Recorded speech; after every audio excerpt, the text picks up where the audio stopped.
Assalamu alaikum wa rahmetullah, të nderuar teleshikues, ja ku jemi në ciklin e emisioneve Rinia me sfidave dhe besimit.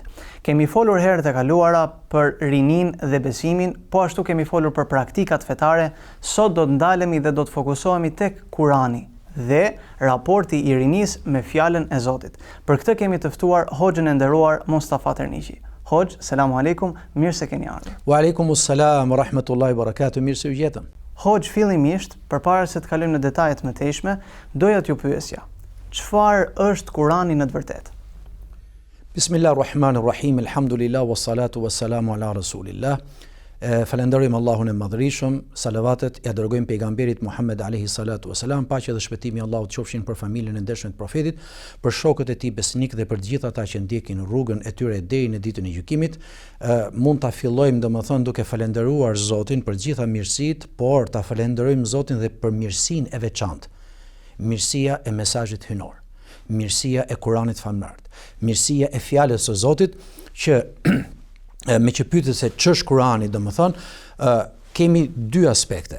Aspektin literal dhe mund të themi aspektin praktik shoqëror. Nëse do përkufizojmë literalisht se çfarë është Kurani, Kurani është fjala e Zotit. Është shpallur për Zotit kjo fjalë për njerëzimin, është mrekulli më vete, edhe sfiduese në të njëjtën kohë se kur zbriti Kurani, arabët nuk mund të vinin dot me një të ngjashëm si Kurani. Dhe ky Kuran ju zbrit nëpërmjet engjëllit Xhibril, profetit ton Muhammedit alayhi salatu wassalam. Dhe ky Kuran, kjo fjalë e Zotit, u shkrua dhe u përmblodh në një kopje të vetme që u quajt mushaf. Dhe ky mushaf me shumë fishimet që në kohën e Uthmanit radiallahu anhu, shumë fishimet në përqendrat islame, derisa ka arritur pastaj në kohën tonë, pra është përcjellur brez pas brezi, në formën më të mirë teknike, në formën më të saktë të mundur për të ruajtur një tekst origjinal të pandryshuar. Dhe pjesë e përkufizimit literal të Kuranit është dhe pjesa shumë e rëndësishme që nëpërmjet fjalës së Zotit adhurohet Zoti. Pra, nëpërmjet Kuranit, ndryshe nga librat e tjerë që ne lexojmë, studiojmë, Kurani është i veçantë sepse çdo gërm që ne lexojmë nga Kurani është pjesë e adhurimit. Pra konsiderohet adhurim, ne adhurojmë Zotin sa herë që lexojmë Kuranin. Ky është Kurani në aspektin literal. Por nëse do të shikojmë në ana praktike, në jetën shoqërore, Kurani mjafton të themi është mesazhi hynor. Pra është fjala e Zotit, dhe Zoti është krijuesi. Ne jemi krijesat. Allahu din për ne më shumë dhe më mirë se çfarë dim ne për vetveten tonë, andaj dhe përcakton ai formën e udhëzimit dhe metodën e orientimit. Andaj ka zbritur këtë Kur'an për udhëzimin e njerëzimit. Prandaj dhe është mesazhi hynor i Zotit fuqiplot. Pra, Kurani është udhërrëfyesi i njeriut, është plotësues i qenies njerëzore, është qetësues i shpirtit njerëzor, është orientues i jetës së njeriut, por është dhe bartësi i të vërtetës në kohën kur njerëzit kanë humbur të vërtetën. Pra, është gjithçka. Kurani është mesazhi hynor dhe siç thash, domethënë e përmenda pak më parë, është e mjaftueshme të themi ç'është Kurani në aspektin praktik dhe shoqëror, është mesazhi hynor. Tërheq vëmendjen në këtë formë që shiko o njeri, ti je krijesë, ka një krijues. Krijuesi nuk të krijoi kot, dhe duke qenë se nuk të krijoi kot, kërkon diçka prej teje, por në cilën formë, nëpërmjet një mesazhi, çfarë përmban mesazhi? Rregulla, porosi dhe gjithçka që lidhet me Zotin, për të mësuar si ta besojmë Zotin, për të mësuar si ta adhurojmë Zotin, për të mësuar dhe kuptuar çështjeta, dhe në fund fare ku do të shkojmë, ne do të kthehemi përsëri tek Zoti. Ishte shumë e qartë. Hoxh, ky mesazh hynor, kjo fjalë e Zotit, Kurani, sa i rëndësishëm është në jetën e një të riu apo në jetën e një vajze të re sot? Shiko, kur thua në jetën e një të riu apo në jetën e një të reje, duket si Kurani, ne do flasim tani për rëndësinë e Kuranit, sa i vlefshëm është, sa i rëndësishëm është në aspektin individual. Jo, realisht nuk dua të korrigjoj tek pyetjet që bëni, por nëse mund bëhet pyetja sa i rëndësishëm është Kurani tek njerëzit, mund thoni ju të rinj, sidomos tek rinia e sotme, sepse rëndësia e Kuranit kuptohet në jetën shoqërore. Dhe jo në aspektin individual, sikur e kuptojnë shumë njerëz apo shumë të tjerë duan patjetër të jetë i tillë, që Kurani është apo i rëndësishëm, është pjesë e jotja, e individualizmit tënd, e anës individuale, në brendsinë tënde e kështu me radhë. Jo, ne thamë që Kurani është mesazhi i Zotit, është sistem jete.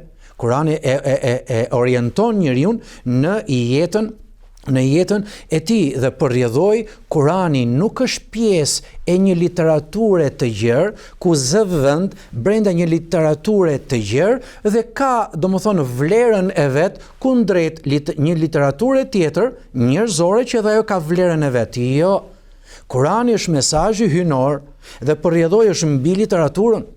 Kurani është fjala e Zotit dhe përrjedhoi nuk është thjesht një diçka me vlerë në mesin e një literature të gjerë, por është vlera e vërtet dhe nuk është as e nevojshme, por është e domosdoshme. Ose themi ndryshe, Kurani është i patjetërsueshëm. Është i patjetërsueshëm sepse, është tepër i rëndësishëm, është i domosdoshëm, i patjetërsueshëm sepse vetë besimi ynë, ne si musliman, si besimtar, vetë besimi ynë nuk ka vlerë dhe nuk mund ta kuptojmë pa Kuranin. Edhe praktikat tona fetare nuk kanë kuptim pa Kuranin.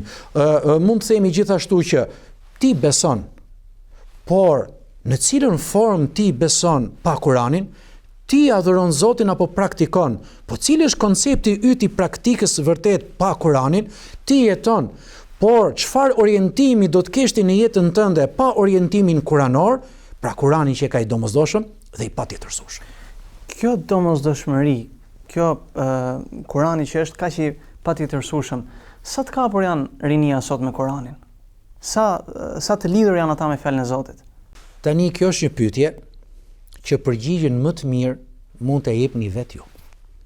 Ju e kuptoni vetveten tuaj, sepse nëse pyesni hoxhallarët, nuk ka kuptim që një hoxh mos lexojë Kuranin.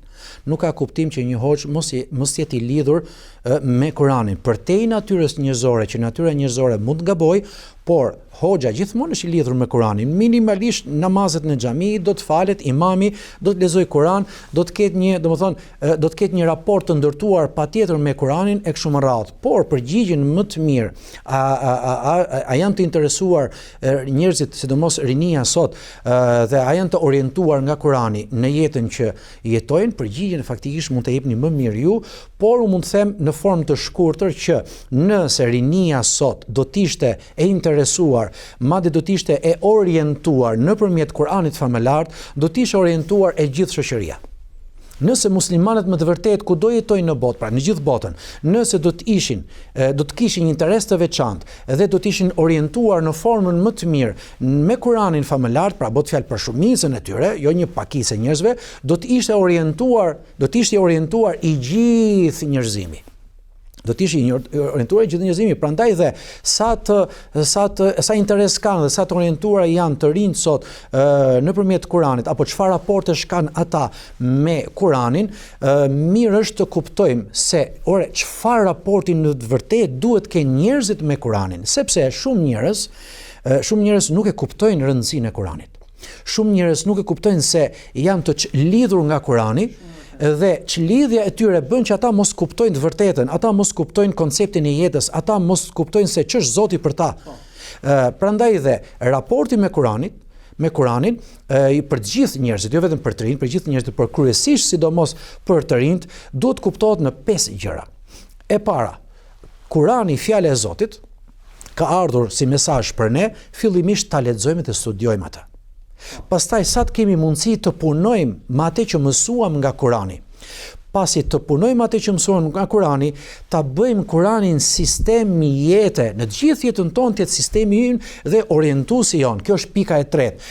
Dhe e katërta, duhet t'i ftojmë dhe të tjerët të cilët nuk janë të orientuar, nuk janë të mësuar, nuk kanë informacionin e bollshëm, t'i ftojmë ne në thelbin, në virtytet, në vlerat kuranore, që mos ta mbajmë këtë Kuran vetëm për vetveten tonë, por t'i ftojmë edhe të tjerët, dhe pika kulminante është e pesta. Nëse i bëjmë këto të katërta, rrjedhoi është që të bëjmë një jetën e pastër, të kemi qëllim që pasi të jetojmë me Kuranin, të vdesim me Kuranin. Përse? Sepse një ditë do të takohemi po me Zotin ton, pra do kthehemi me Zotin ton. Me çfarë do kthehemi? Do kthehemi me mesazhin hynor, do kthehemi me fjalën e Tij. Do jemi dëshmues ne për vetveten, veprat tona për ne dhe me lekët e Zotit për ne, që ne e morëm Kuranin, e studiuam Kuranin, pra e besuam, e studiuam Kuranin, punuam me të, e bëm sistem të jetës tonë, i ftuam njerëz të tjerë tek ky sistem i pastër hynor prej Zotit fuqiplot dhe mundohemi të vdesim besimtar me udhëzimet e Kuranit famëlart. Nëse më lejoni, doja vetëm të realisht sot shikojmë shumë njerëz e trajtojnë Kuranin vetëm si një objekt simbolik, le të themi. Pra nuk e bëjnë atë pjesë integruese të jetës tyre. Patjetër që ne e dim shumë mirë, shoqëria shqiptare ka kaluar komunizmin, kanë qenë disa dekada izolimi ideologjik, ka pas boshllëk fetar, boshllëk shpirtëror. Patjetër boshllëk është dhe neglizhenca jon ndaj botës së ndjenjave, botës shpirtërore, plus futet hutimi që e përfshin shoqërinë ku ne ndodhemi. Janë disa faktorë, domethënë që neve na bëjnë ta marrin Kuranin vetëm nga ana sipërfaqësore. Çfarë mund na thoni për këtë? Po të shikosh me vëmendje, është një, domethënë jetojmë një realitet. Po. Jetojmë në disa rrethana ku njerëzit më të vërtet, shumica e tyre, siç përmendëm, nuk e kuptojnë rëndësinë e Kuranit. Dhe faktorët janë të ndryshëm. Madje mund të themi faktorët kryesorë janë ato që ju përmendët, Allahu ju shpërbleft, por në të vërtetë edhe ata që e besojnë Kuranin, shumica, jo të gjithë, dhe ata që besojnë që Kurani është fjalë e Zotit dhe është e rëndësishme në pjesën e tyre, por në cilën formë është rëndësishme, e kanë vendosur Kuranin diku aty si zbukurim apo si një relike. Relike është ajo përdorimi popullor është relikt faktikisht në gjuhën shqipe, por përdoret më fal si relike. Relike që është një send i vjetër që nuk na vyen më kush e di se çfarë për jetën tonë, vendosen në një vend aty dhe të ruhet, por të jetë me kujdes sepse është fjalë e Zotit. Jo, nuk është e nevojshme në këtë formë. Rëndësia e vërtetë, siç pra domosdoshmëria është që ne të kuptojmë që është fjalë e Zotit, pse u zbrit fjalë e Zotit. Dhe për rrjedhoi gjendja dhe realiteti ku ne jetojmë sot, njerëzit nuk themi nuk kanë apo s'kan faj, por e kanë të nevojshme, tepër të nevojshme që qasja rreth Kuranit në jetën e tyre të jetë më e qartë, të jetë më dinamike. Njerëzit kanë nevojë sot më shumë se kurrë në këtë hutim që ju përmendët, në kohën e pa të vërtetave, kur njerëzit nuk njohin ç'është e vërteta, kanë humbur të vërtetën, duhet të kuptojnë rëndësinë, domethënë, e Kuranit, që të dalim nga kjo gjendje dhe të dalim nga ky realitet që realisht është realitet i hidhur, që njerëzit vërtet e kanë bërë, siç përmendet, ju përmendet si objekt simbolik.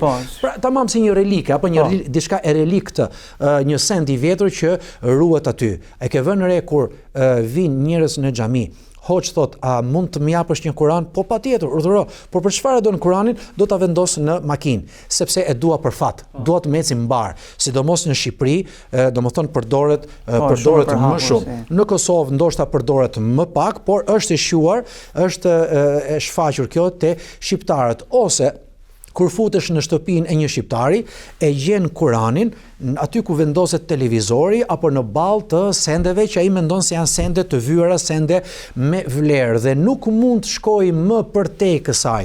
Ndoshta nuk e ka lexuar asnjëherë, ndoshta nuk e ka shfletuar, dhe pse në surën e dytë, me njëherë pas surës Fatiha, Allahu xhelle xhelal thot Bismillahirrahmanirrahim, Elif Lam Mim, Dhalikal kitabu la rayba fihi hudan lil muttaqin.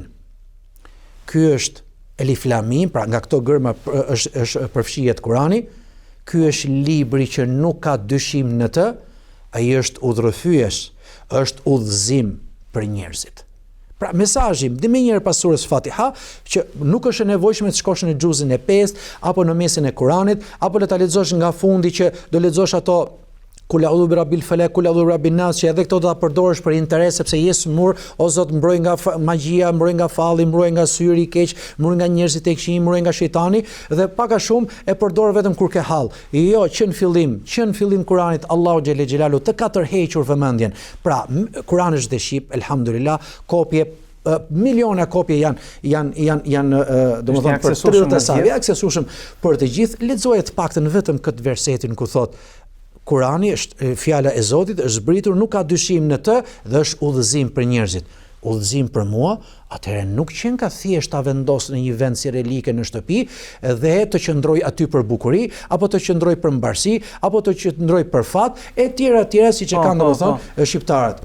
Ka nevojë sot rinia, gjithë njerëzit, por kryesisht rinia, të kuptojnë ç'është Kurani në të vërtetë. Hoxh, në të vërtetë, mes shoqërisë son, në familje, po ndoshta edhe në xhami ndonjëherë, vërejmë që njerëzit as nuk po e lexojnë më Kuranin. Jo më të kalojmë tek pjesa e studimit ose të punosh me Kuranin.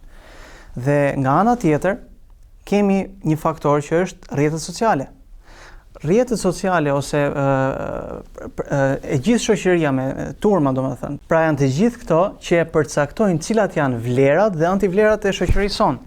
Dhe nuk është Kurani. Çfarë mendimi keni ju për të gjithë këtë? Shiko, kjo që përmendet është vërtet.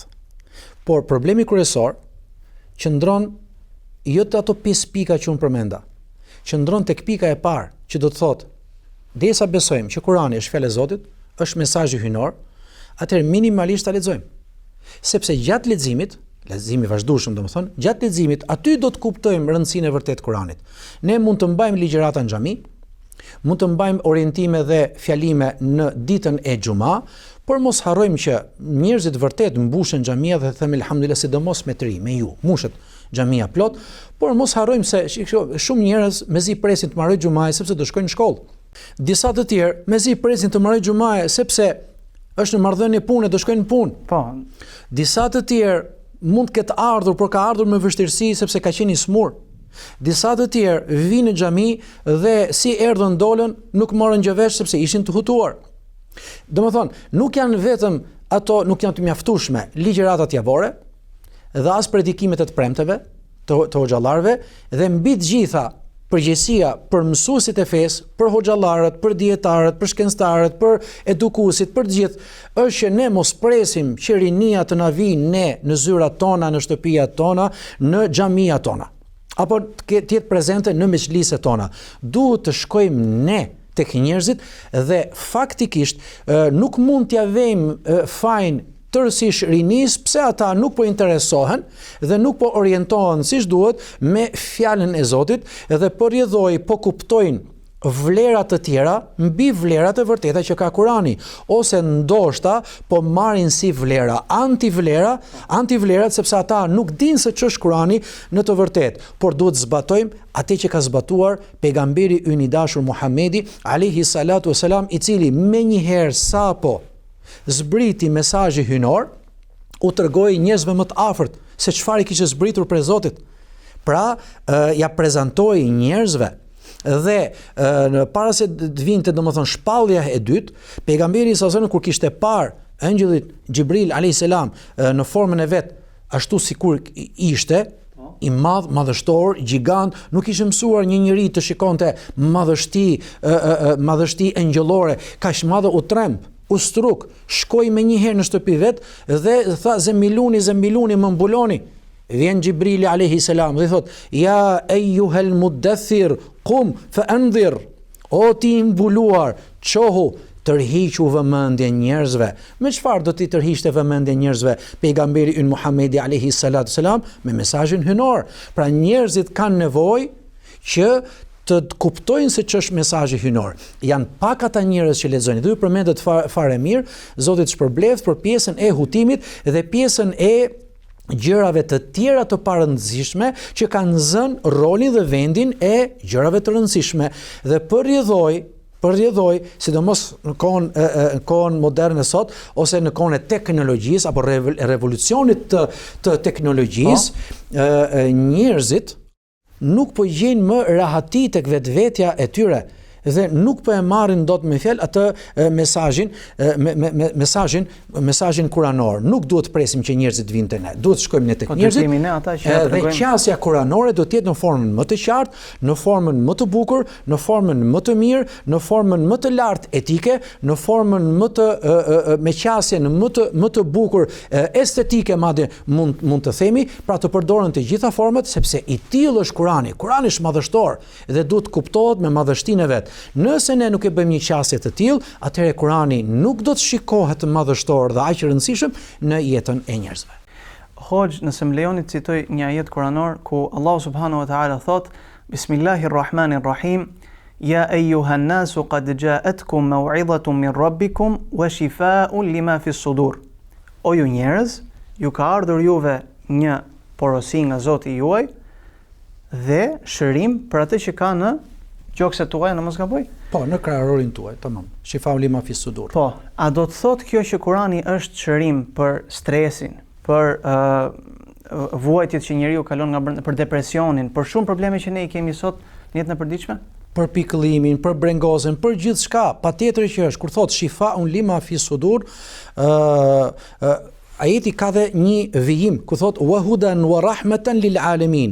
Është thotë shërues për ato që përmendë stresi, brengosja, pikëllimi, mërzitja, gjithçka që njeriu vun nga ana emocionale e brendshme. Ka një shërim për ta, është fjala e Zotit, por nuk është vetëm kur njeriu ka hall. Prandaj thotë wa hudan është dhe udhëzim, wa rahmatan dhe mëshirë lil alamin për botën e gjinëve dhe njerëzve bashkë.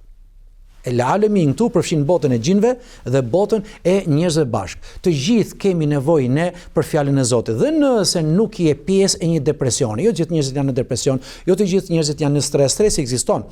Ndryshe nga depresioni, stresi është i përhapur më shumë faktikisht, por është në shumicën e rasteve njerëzit mërziten, pikëllohen, brengosen, a nëse kalon pastaj një stres dhe stresi kalon deri në një depresion, gjendja e tij rëndohet emocionale dhe psiqike, rëndohet aq shumë sa ai ka nevojë më shumë se kurrë për diçka që nuk lidhet më me kufit njerëzor. Dhe kur thos shifaa'un lima fi s-sudur, shifaa'un mesazhi hynor, shërim për anën njerëzore. Pra vetëm ana hynore të merr përsipër në këto raste. Prandaj dhe e përmend Zoti më vonë wa hudan wa rahmatan lil alamin, është dhe udhëzues. Nëse udhëzohesh, orientohesh nëpërmjet Kuranit, do të kesh më pak brenga. A nëse e studion dhe jeton me të, atëherë dhe mund t'i largosh brengat fare. Për pyetjet që u bët, për shembull kemi ajetin kuranor wa ma anzalna alayka al-Qur'ana litashqa. Ne nuk kemi zbritur Kuranin, o Muhammed, nuk ta kemi zbritur ty Kuranin që ti të brengosesh. Është e kundërta, Kurani të ndihmon të largohesh nga brengosja, apo të ndihmon të dobosh pikëllimin, të ndihmon të menaxhosh stresin dhe të bën optimist për mos shkuar, domethënë deri tek depresioni, domethënë që ju përmendën. Madje kemi një lutje brillante, një lutje madhështore nga pejgamberi ynë Muhamedi alayhi sallam, i cili një ditë lutej: Allahumma ij'alil Qur'ana rabi'a qalbi wa nura sadri wa jala'a huzni wa dhahaba hammi. O Allah, o Zoti im, bëje Kur'anin pranver dhe freski të zemrës time. Bëje Kur'anin dritë të kraharorit tim, pra të qenies time, të shpirtit tim, të jemi orientuar fillimisht nga brenda me dritën tënde, dhe bëje Kur'anin largim dhe dobim dhe të kemi zgjidhje për brengosjet dhe për zemrimet tona. I till ishte pejgamberi sallallahu alajhi wasallam që e largonte brengosjen apo pikëllimin apo mërzitjen, e nuk bëhe fjalë pasaj për depresion, nuk kalonte një besim për profetin s'bëhet fjalë, por një besimtar i fortë në besim që është i lidhur dhe ka raport fuqishëm me fjalën e Zotit, me Kuranin, ai nuk kalon në depresion. Është e pamundur të kaloj. Pse? Sepse nuk të lën fjala e Zotit. Dhe mirë, po edhe ne duhet të lutemi, sepse ajo është udhëzim dhe orientim nga vetë Zoti nëse don të ndihmoj. Dhe vetë profeti i Zotit lutej me këto fjalë gjigande, ku thonte: O Zot, bëje Kur'anin bëje Kur'anin pranver, preski të zemrës time. Që do të thotë, për te Kur'anit unë për çfarë do të bëj lutje tjetër? Nuk e merr përsipër asgjë tjetër, sepse është dhe psikologjike faktikisht. E ke vënë re kur mjekët, psikologët, kur njeriu është i rënduar në anën e tij psikologjike, emocionale, kështu më radh, thotë, shko në bjeshk, futu në përpyje. Dëgjoj domethënë atë cicirimin e zogjve, shko në breg të detit, mundohet shikosh malet, shiko horizontet, në mënyrë që të kesh një qasje në jetën e përditshme, në jetën njerëzore, kesh një qasje ndryshe duke dal nga monotonia. Mirë, por në disa raste edhe këto nuk bëjnë ndërman. A e di pse? Sepse njeriu mund të ketë halle dhe brenga aq të mëdha sa kjo tokë e gjerë, me larmishmërinë e vet në krijim, mund të ngushtohet dhe po rrjedhoj. Unë nuk e shikoj në syrin e vërtet mrekullitë Allahu xhelle xhelalu në krijim. Atëherë na duhet patjetër të dalim nga dimensioni njerëzor, të kalojmë në dimensionin hynor, që është fjala e Allahut të Madhërisëm, sepse Kurani nuk është vepër njerëzore, nuk është përpiluar nga njerëzit, është zbritur nga Zoti fuqiplot dhe ka një fuqi shpirtërore me një ndikim emocional dhe psikik krejtësisht madhështor, ku vetë profeti i Zotit gjente mbështetje dhe i lutej Allahut që ta ndihmonte për të gjetur zgjidhje për mërzitet, pikëllimet, brengoset e kështu me radhë. Allahu të shpërbleft Hoxh. Të nderuar teleshikues, pas një pauze të shkurtër, rikthehemi sërish në pjesën e dytë të emisionit.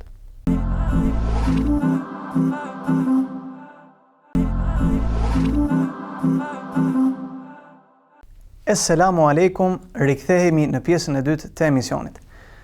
Hoxh i nderuar, doja të cekja një temë e cila përsëritet shpesh. Muajin e Ramazanit.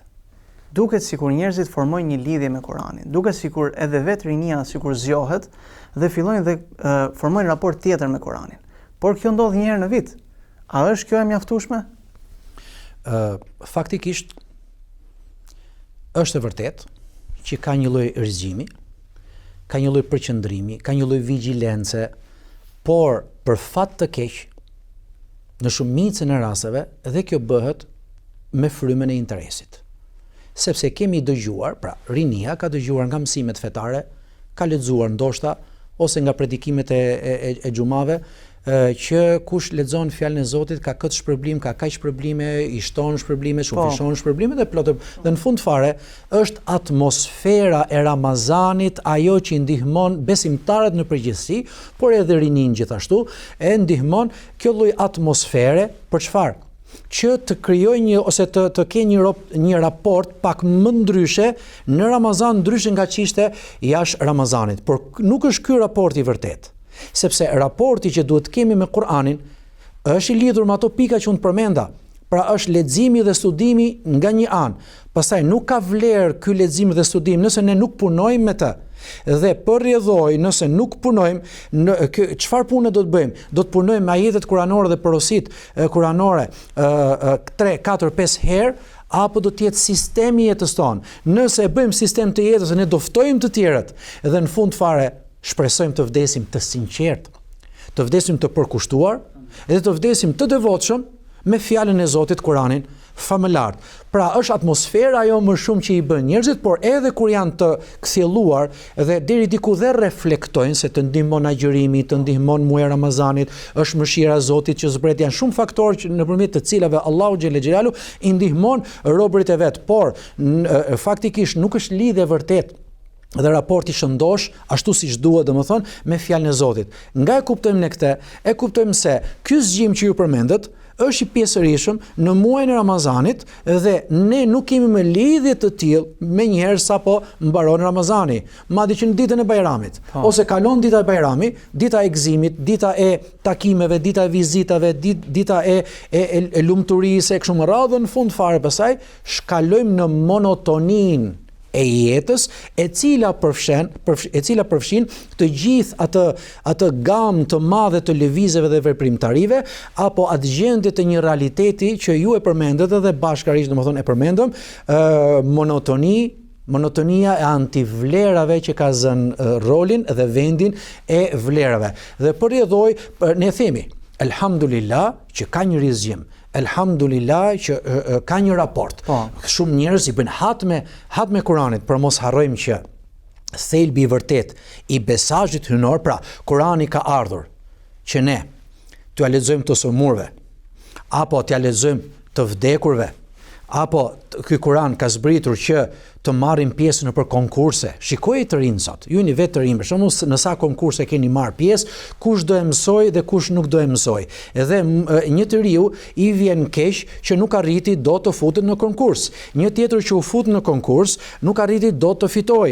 Edhe ai që fitoi nuk fitoi një shumë të maj me kush e di çfarë, krahasim me konkurse të tjera kombëtare që mund zhvillohen, ose mund të fillojë dhe ajo pjesa që pse fitoi ai dhe nuk fitova unë, a thua se fjala e Zotit është bërë që ne të kemi smirë njëri tjetrin, apo që ne mos të shikojmë në formën e mirë dhe të drejtë njëri tjetrit, apo ta marrim dhe ta fusim në frymën komerciale, ku shoqëria sot domethënë karakterizohet me frymën e interesit dhe komercializmit.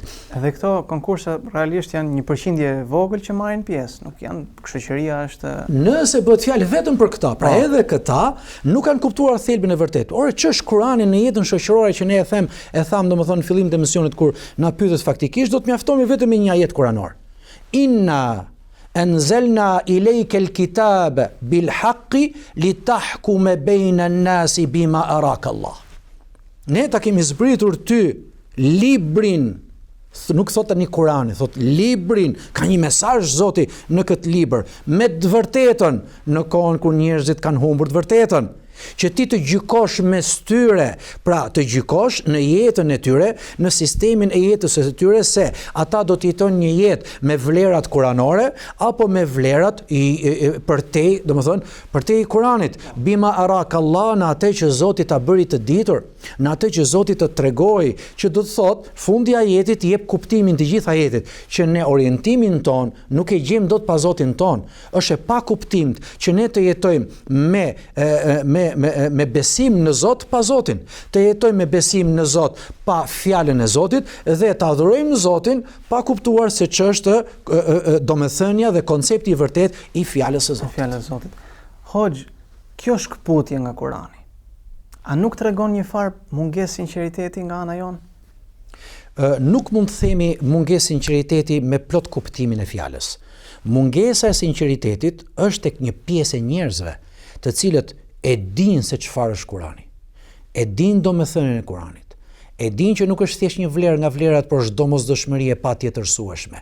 Është një vlerë domethënë e panegociueshme madje, dhe e din konceptin, e kuptojnë domethënë konceptin e vërtet mbi Kuranin, që është mesazh hyjnor dhe është fjala e Zotit, dhe nuk jetojnë me fjalën e Zotit. Ktu nuk po flitet për gabimet, nuk po flitet për mëkatet, sepse Allahu është mëshirues, dhe nëse një njeri gabon dhe i kërkon falje Zotit, atëherë Allahu do të mëshirojë. Pra nuk po flitet për natyrën njerëzore që mund gaboj ose jo, por po flitet që e kemi mundësinë, e kemi hapësirën, i kemi njohurit, i kemi diturinë, e kemi kuptuar gjithçka dhe sa e rëndësishme është fjala e Zotit, dhe nuk duam të jetojmë me fjalën e Zotit, apo neglizhojmë tek fjala e Zotit, apo kemi faktorë të tjerë që ndikojnë kur ne e kemi mundësinë që ndikojnë për mos jetuar domethënë siç duhet me fjalën e Zotit. Pjesërisht mund kuptohet që këtu vërtet nuk ka sinqeritet, nuk ka përkushtim, nuk ka devocion, por problemi, realiteti vërtet nuk është ky.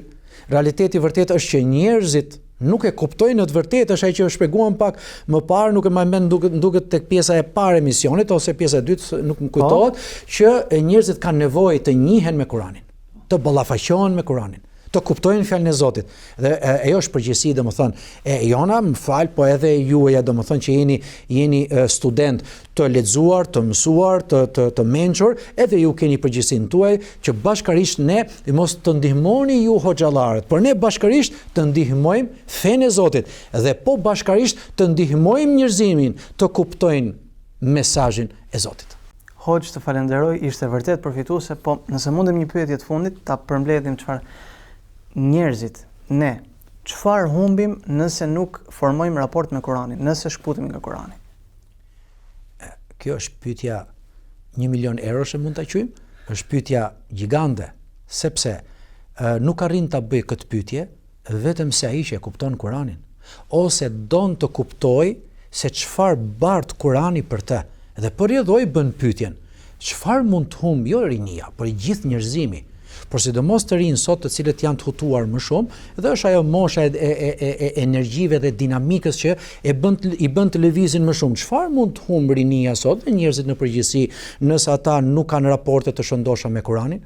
Por ne këtë e përmendëm që në fillim faktikisht tek përkufizimi i Kuranit, qoftë në aspektin literal, qoftë në aspektin e praktikës shoqërore, sa e rëndësishme, është udhërfys. Dhe nëse them që është mesazhi hynor, do të thotë që ti po jeton pa mesazhin hynor. Dhe nëse jeton pa fjalën e Zotit, ke jetuar pa Zotin, edhe pse ti pretendon se e beson Zotin.